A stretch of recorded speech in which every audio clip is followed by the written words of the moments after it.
पूर्वी खेड तालुका पंचायत समिती सभापती उपसभापतीची निवडणूक संपन्न झाली.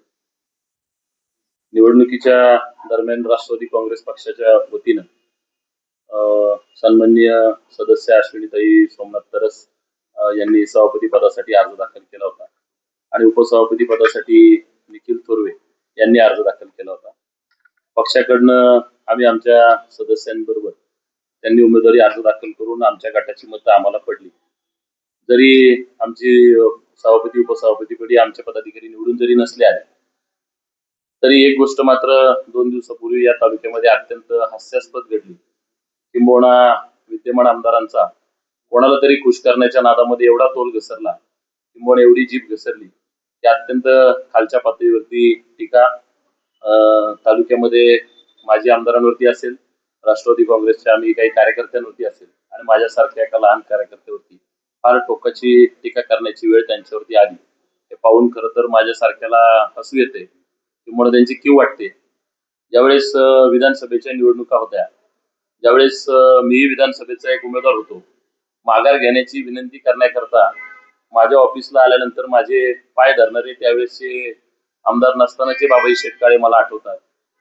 माझे कशाला पाय धरता, माघार घ्यायची तर ती मी घेईल, परंतु आमदार झाल्यानंतर तुमच्यामध्ये जनतेने तुम्हाला निवडून दिलंय, तो जनतेचा कौल आम्हालाही मान्य आहे, परंतु आमदार पदावरती गेल्यानंतर जसं काही मी तमालपत्र घेऊन जन्माला आलोय, माझी आमदारकी कधीच जाणार नाही, एवढ्या अहंकाराने काल तुमचं 2 दिवसापूर्वीची मुलाखत झाली. किंबहुना एवढी ती बोलण्यामध्ये दादागिरी आणि दम देण्याचा प्रकार, किंबहुना टोकाचं भाषण त्यांचं माझ्यासारख्या लहान कार्यकर्त्यावरती, राष्ट्रवादी काँग्रेसच्या माजी आमदारांवरती त्यांनी करण्याचा प्रयत्न केला.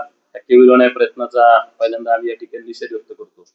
अनेक प्रकारची टीका त्यांनी त्या ठिकाणी केली. आम्हाला त्यांना सांगायचंय, तुमची सभापती उपसभापती पदाची निवड झाली, तुमच्या पक्षाची मतं तुम्हाला पडली, एवढ्या खालच्या पातळीला जाण्याची गरज काय? तुम्ही विकासावर बोललं पाहिजे होतं. नवीन सभापती आले, तालुक्यामध्ये गेले 3 वर्ष सभापती पंचायत समिती प्रशासक कार्यकाळ होता. तालुक्याच्या जनतेसाठी तुम्ही काय करणार? गेले 2 वर्षामध्ये या तालुक्यामध्ये आमदारपद 1.5-2 वर्ष भोगत असताना तुम्ही काय कामं केली त्यावर बोला. तालुक्यातले अनेक प्रश्न प्रलंबित आहेत, त्यावर बोलायचं सोडून तुम्ही म्हणाले की पंचायत समितीमध्ये जिल्हा परिषदमध्ये पाऊल ठेवू देणार नाही. आमदार साहेबांना माझी विनंती आहे, पंचायत समिती जिल्हा परिषद तुमची काय प्रायव्हेट प्रॉपर्टी आहे? आज आम्ही या सभागृहातून मुलाखत घेतोय, पाऊल ठेवले, तुम्हाला काय करायचं का? आमचे सदस्य या ठिकाणी उपस्थित आहेत. आम्ही पंचायत समितीमध्ये पाऊल न ठेवून देण्याची भाषा जर तुम्ही करता तर ती काय तुमची मक्तेदारी आहे का? किंवा आमदारकीची एवढी मस्ती तुमच्या अंगात गेली असं यातनं दिसतं. सर्वसामान्य कार्यकर्त्यांनी तुम्हाला जे मतदान दिलं तर त्याच्याही मनात आज प्रश्न निर्माण होऊ लागलाय की अशा आमदारांना आम्ही मतदान दिलं. एवढ्या खालच्या भाषेला तुम्हाला खरं तर यावं लागलं. माझी लायकी काढून त्या ठिकाणी बाळा तुला बघतो, आदेश तुला देतो, तुला तुरुंगात पाठवतो, एवढ्या टोकाच्या भाषण तुम्हाला जर करायची वेळ येते, जर तुम्हाला माझी लायकी त्या ठिकाणी वाटत नव्हती तर माघार घेण्याकरता माझ्या ऑफिसचे दरवाजे का उघडायला लावले? माझ्याकडे येऊन माझे पाय धरायचा प्रयत्न त्या काळात का केला? मी जरी सर्वसामान्य कार्यकर्ता असलो तरी ज्यावेळेस तुम्ही फक्त जिल्हा परिषद सदस्य होतात त्यावेळेस तुम्ही काय काय गोष्टी आमच्यापाशी शेअर केल्या तर आम्हाला त्या उघड करायची वेळ आणून देऊ नका. तर कृपया करून कोणाला तरी खुश करायच्या नादात टोकाची भाषणं करून पोपटपंची, बोल बच्चन आणि तू फक्त मतदारसंघापुरतं बघायचं सोडून तालुक्याचं बघू नको, मग तुला बघून घेतो, चमचेगिरी करू नको, काय तुमची भाषा आहे? आम्हाला ही कीव येते. तुम्ही माझ्या कार्यक्षेत्राची मर्यादा ठरवणार का? मी माझ्या पक्षाचं प्रामाणिकपणाने काम करतोय, माझ्या कार्यक्षेत्राची मर्यादा ठरवणारे तुम्ही कोण? तुम्हाला करायचं तुम्ही आंतरराष्ट्रीय पातळीवर काम करा. आम्ही तालुक्यामध्ये, मी पूर्वी तालुक्याचा अध्यक्ष युवा सेनेचं पद भोगलंय, मी राष्ट्रवादी विद्यार्थी काँग्रेसमध्ये काम केलेलं आहे, मी अनेक संघटनांमध्ये काम केले, तालुक्यामध्ये, जिल्ह्यामध्ये, राज्यामध्ये आम्ही वेगवेगळ्या चळवळीतनं काम केले. माझी मर्यादा ठरवणारे तुम्ही त्या ठिकाणी नाही. कालच्या पत्रकार परिषदेमध्ये आमच्या अंकुश भाऊनी सगळं सांगितलेलं आहे. कालची जी त्यांच्यावर टीका झाली, पक्षावर झाली, त्यांच्या बोलणं इतपत एवढा काही मोठा नाहीये, पण हे टीका टिप्पणीपेक्षा आपल्या भागामध्ये ना बरीच काम राहिलेली आहेत. विकासावरती जर या लोकांनी बोललं, आपलं लक्ष विकासावरती केंद्रित केलं तर समाजाचं त्याच्यात भलं होईल. काही 6 महिन्यामध्ये जाणार आहे ते पडलेले उमेदवार आहेत ते पंचायत समितीत येणार असं परवा बोललं गेलं. तुम्ही काय सांगाल त्याच्यावर? आता जनतेने आता मतांनी किती पण येऊ शकतं. 16 मतांनी मी विजय होऊ, अगर 1 मताने विजय होऊ, विजय हा विजय. आणि जनतेने माझ्या बाजूने कौल दिलेलं आहे. त्यामुळे आम्ही विकास कामासाठी काम करणार आहे. आता टीका टिप्पणी कुणावर करण्याची आवश्यकता नाही. ज्याचा जो राईट आहे तो निभावीन. आम्ही कामासाठी जनसेवेसाठी जनसेवाच करणार. गोष्ट आमच्या समोर आहे.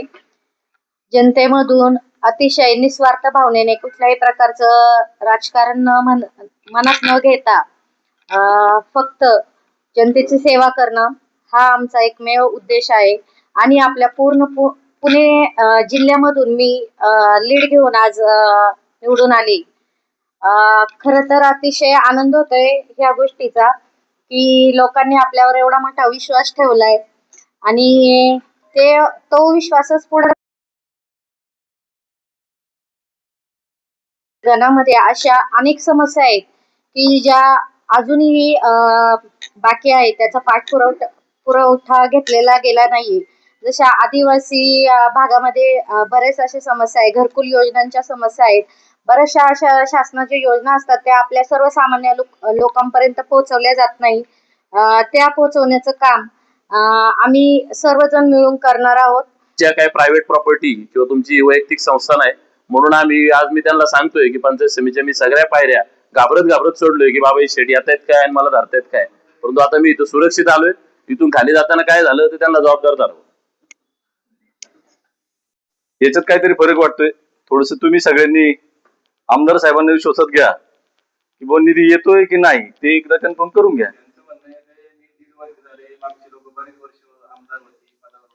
मागच्या मी सांगतो तुम्हाला माझ्या जिल्हा परिषद गटामध्ये 64 गाव आहेत.